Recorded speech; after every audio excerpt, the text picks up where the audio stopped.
The Tucson Firefighters Union says its guys are overworked and underpaid. This year, all city employees got a small raise. While police officers saw a nice boost in pay, the union president says that's not the case for firefighters, and he wants some serious change. News 4 Tucson's Eric Fink has our story tonight. It's new at 10.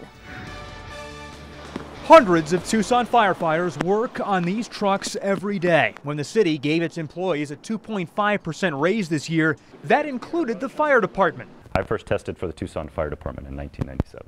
But Union President Josh Campbell says it's simply not enough. It's very difficult to make a living here in Tucson when you're working in an environment as dangerous as we are, and we're trying to raise families on a 2018 cost of living, but we're trying to do that on 2008 wages. And Campbell says veteran protectors are taking home the same paychecks as rookies. We have 10-year firefighters and 10-year captains making the same base rate of pay as a brand new firefighter or a newly hired captain today. So after working a 24-hour shift, instead of going home to decompress after what they just seen in 24 hours, they're having to pick up overtime shifts. A Tucson firefighter's base pay is nearly $46,000. City Councilman Steve Kozachik says the union met with the city manager about how to allocate that pay raise for TFD. They couldn't figure out a better way to do it than what the city manager and the mayor and council had approved, and so that's what we're doing, 2.5%.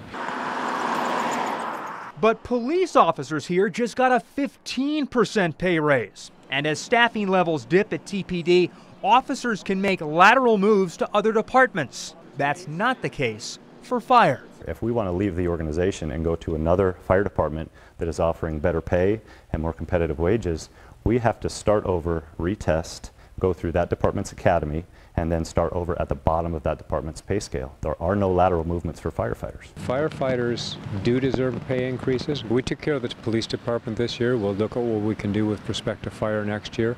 But we know we got a fixed budget, and the money just doesn't fall out of trees. This 21-year veteran of TFD argues it ultimately comes down to ensuring the health and safety of the men and women who answer a growing number of calls on a daily basis. They're suffering, they're struggling from the tremendous call volume and the lack of pay and the amount of time that we have to rest between shifts.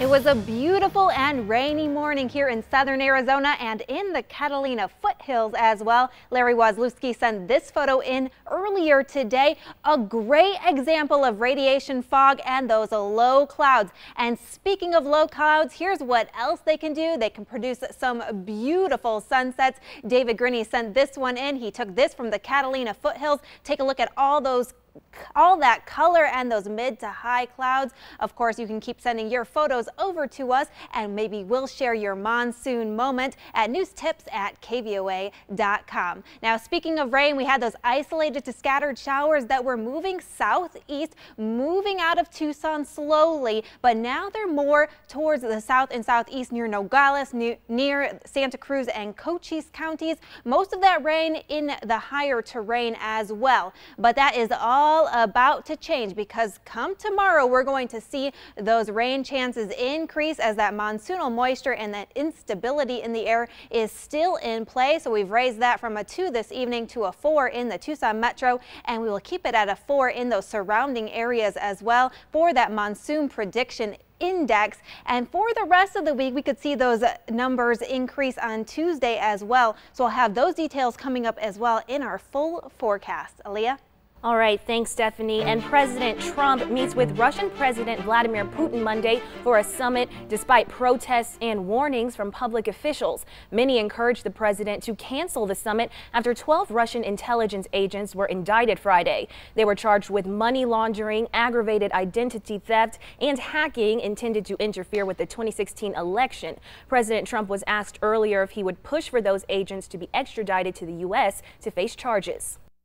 I hadn't thought of that, but I'll be asking about it. But again, this was during the Obama administration.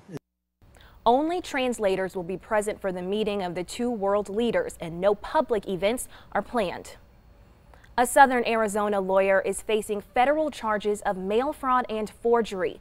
Authorities say Maribel Cantu-Madril provided false information on documents for a non-citizen client looking for permission to work in the U.S. The charges allege she falsely authenticated payment receipts from a federal court by forging the clerk's signature.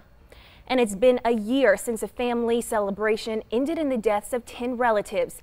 The tragedy happened on the East Verde River near Payson. The family was celebrating a birthday party near the Cold Spring swimming hole when they were swept away in a flash flood. Tonto National Forest officials say they've posted 10 signs in the area now warning about flashing flood dangers.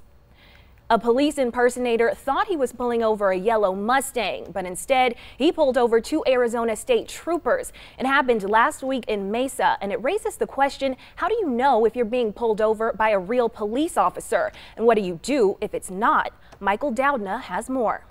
Lights flashing, this convincing lookalike cop car riding right behind State Trooper Jesse Starling. At first, we couldn't tell the difference. It was this man, Matthew Allen Disbro, impersonating a police